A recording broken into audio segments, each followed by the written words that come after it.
Hello, I'm Tom Kramer, Marketing Product Specialist for AGCO Hay Tools.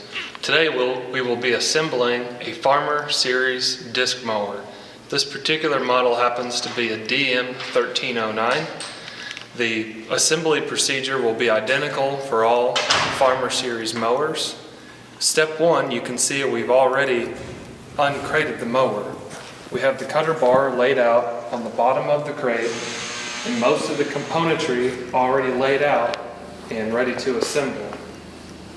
As you can see over here, we have all of our loose componentry that comes bagged up, laid out on a cart, ready to be installed. And over here, we have our larger items, like the hitch, the curtain frame, and the curtain itself. One important thing to do is to lay the curtain out before you even begin to help some of the wrinkles unfold so it's easier to stretch over the framework to get it to fasten. Our first step for assembly will be lifting the hitch up right here with the hoist and laying it out to begin the assembly process. The next step is to install the hitch on the pivot arm, which is connected to the tube frame. After the hitch is slid onto the pivot arm, you'll then drop down this top piece, which holds the suspension spring. You'll drop it on top of the pivot arm and drive this roll pin through like so. The next step is to then hang the spring suspension rod.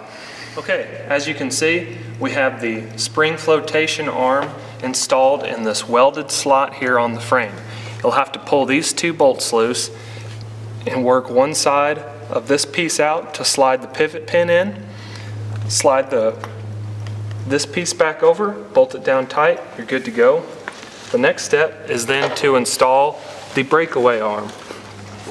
The breakaway arm pokes through the belt housing and there's a welded bracket on the other side with a pin. Simply slide that pin through, drive the roll pin in, and that's set. As you can see, we've installed the spring-loaded breakaway arm to the hitch stock frame here. The spring will need to be removed. This piece will have to come off. The hitch will need to be put into place. This piece slid back over, squeezed tight, and then the spring and nut can be slipped over and tightened back down. The breakaway spring should be tightened so that the spring length is 4.8 inches, just under 5 inches. We install the jack. The jack simply has a pin with the roll pin.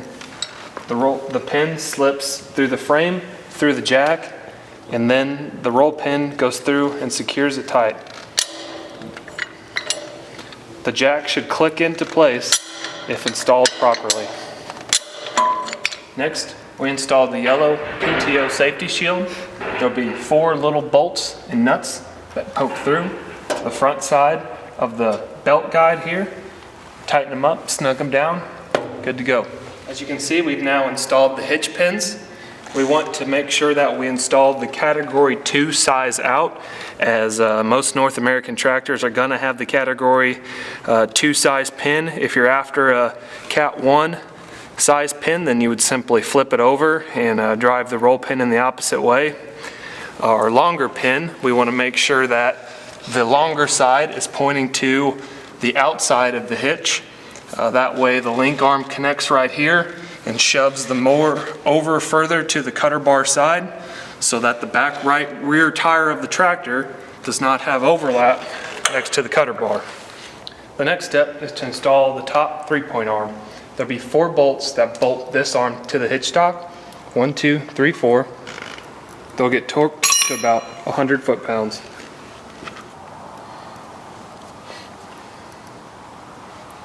As you can see, we have the backbone for the curtain in the rear upper framework of the mower installed.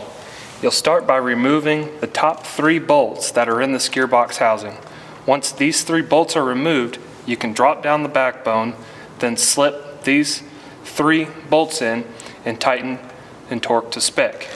After that, you'll remove this breather hose from the plastic wrapping, pull it out, and tighten it here at the bottom side of the gearbox.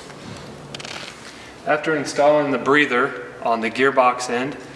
You'll then come down to this end and install this rear support arm right here. This arm slips into a place, a pin drives through the cutter bar, and a roll pin drives down tight to secure it in place.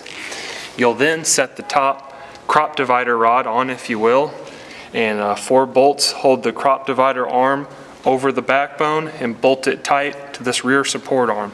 They sandwich together. There's a nice welded square piece right here that centers it up for you. Tighten it down, you're off to the next step. The next step is to install the swath guide wheel. These 2 brackets sandwich on the backbone of the cutter bar frame, and 4 bolts bolt it, clamp it tight to the backbone, and then the swath wheel arm bolts on to these 2 bolt holes right here on the bottom side. Make sure when you tighten them, before you tighten it down, you line the swath wheel up with the fin on the outer turtle shell, the outer turtle hat, for a good starting spot. This will need to be adjusted in the field depending on your crop conditions and desired windrow width. Okay, the next step is to install this deflector shield. There's a large pin down here that the pin slips through the shield, secures it in place, and then slips over this outside piece to lock it in place.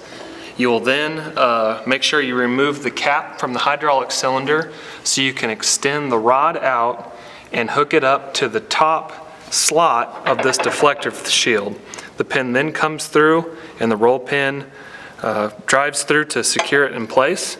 I forgot to mention you'll probably have to lift the tongue of the mower back up to give you clearance to get the pin in and the cylinder hooked back up.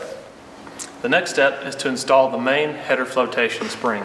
You'll install the hook in on this weldment on the frame. The hook will come through the top side, the spring will stretch out, and the bolt will poke down through this pivot piece. And make sure that you install the nut on the bottom side, the lock nut on the bottom side. You want to tighten it down till you have a spring length of 29.5 inches. Once that's achieved, lock the nut down tight and your flotation is set.